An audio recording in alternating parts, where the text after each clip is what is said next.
दोस्तों, एक पति है जो अपनी पत्नी से बेइंतहा मोहब्बत करता है।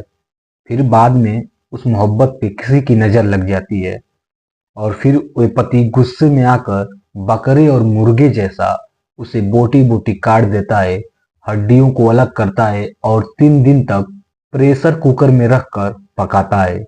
दोस्तों, पूरी कहानी सुनने के लिए वीडियो में लास्ट तक बने रहिए। हैदराबाद शहर के रहने वाले गुरुमूर्ति, जिनकी उम्र 45 साल है, ये सेना में जवान होते हैं।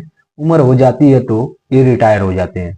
रिटायर होने के बाद ये गार्ड का काम करने लगते हैं। इनकी जो गार्ड की नौकरी थी वे दिन में थी। दिन में पूरा दिन काम करने के बाद गार्ड का वे शाम को अपने घर को लौट जाते थे। एक दिन जब शाम को वे अपने घर को जा रहे थे तो गांव के कुछ लोग इन्हें रोकते हैं और कहते हैं, गुरुमूर्ति, तुमसे कुछ बात करनी है।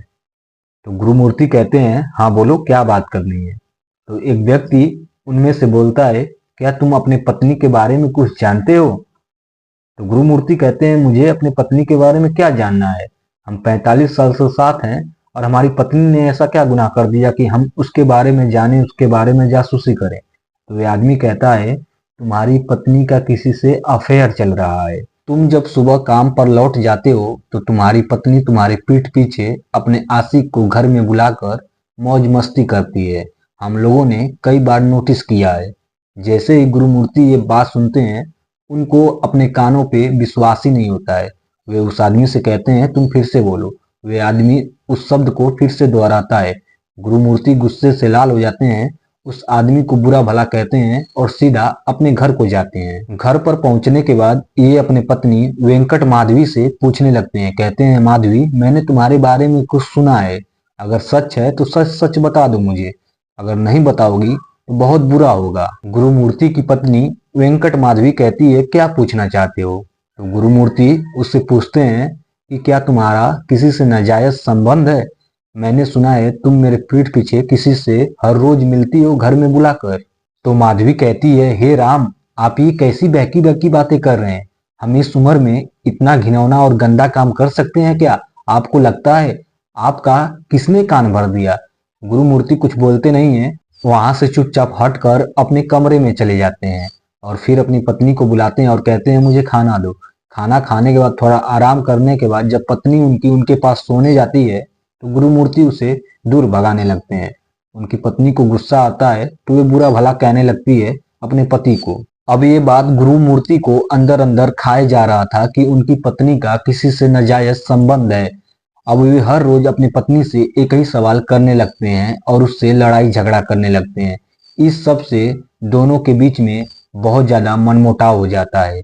अब दोनों लोग अलग अलग सोने लगते हैं और फिर एक दिन गुरुमूर्ति अपनी पत्नी से इसी सवाल को लेकर पूछने लगते हैं तो उनकी पत्नी गुस्से से लाल हो जाती है और एक थप्पड़ जड़ देती है। थप्पड़ खाने के बाद गुरुमूर्ति गुस्से से लाल हो जाते हैं और अपने पत्नी को बेरहमी से मारने लगते हैं। मारने के दौरान उनकी पत्नी का मौत हो जाता है। मौत हो जाने के बाद गुरुमूर्ति बहुत ज्यादा घबरा जाते हैं और परेशान हो जाते हैं। उन्हें कुछ भी समझ में नहीं आता है कि आखिरकार माधवी की लाश को वे कहाँ पे ठिकाने लगाएं ताकि किसी को पता ना चले। तभी उनके मन में एक आइडिया आता है और माधवी की लाश को एक हंसुए से बोटी बोटी काट देते हैं और शरीर के हड्डी को निकालकर एक बोरे में डाल देते हैं और मांस को प्रेशर कुकर में डालकर 3 दिन तक पकाते हैं और पकाने के बाद उसे एक तालाब में ले जाकर फेंक देते हैं।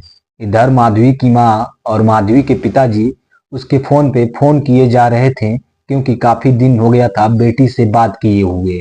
जब बेटी कॉल नहीं उठाती है तो वे अपने दामाद गुरुमूर्ति के पास फोन करते हैं और कहते हैं, माधवी कहाँ है? तो वे कहते हैं, गुरुमूर्ति, माधवी 3 दिन से गायब है और पता नहीं कहाँ चली गई है। ये बात सुनकर माधवी के पिताजी माँ रोने लगते हैं और पुलिस थाने चले जाते हैं। थाने में जाने के बाद माधवी की माँ और उसके पिताजी पुलिस वालों को कहते हैं कि हमारी बेटी 3 दिन से गायब है और हमें कुछ भी पता नहीं है। हम फोन पे फोन किए जा रहे थे पर हमारी बेटी जब कॉल नहीं उठाई तो हमने दामाद के पास फोन किया तो हमारे दामाद ने बताया कि माधवी 3 दिन से गायब है। ये बात सुनकर हम लोग आपके पास आ गए हैं। पुलिस वाले जैसे ही ये बात सुनते हैं तो कहते हैं, अपने दामाद को बुलाइए। तो ये लोग अपने दामाद के पास फोन करते हैं और जो उनका दामाद होता है फोन ही नहीं उठाता है। तो पुलिस वालों को कुछ शक होता है तो वे तुरंत गुरुमूर्ति के घर पे पहुंच जाते हैं और गुरुमूर्ति घर पर ही होता है। अपने घर पर अचानक पुलिस वालों को देखकर गुरुमूर्ति घबरा जाता है। उसे कुछ भी समझ में नहीं आता है कि आखिरकार उसके घर पे पुलिस वाले कैसे आ गए। गुरुमूर्ति पुलिस वालों से कहता है, सर आप लोग हमारे घर पे क्या काम है? तो पुलिस वाले कहते हैं, तुम्हारी पत्नी 3 दिन से गायब है और तुमने ये बात किसी को नहीं बताई, ना ही माधवी के घर वालों को, उनके माता पिता को। उनके माता पिता थाने में आए थे और रिपोर्ट दर्ज कराई। वे तुम्हारे पास फोन किए, तुमने फोन नहीं उठाया।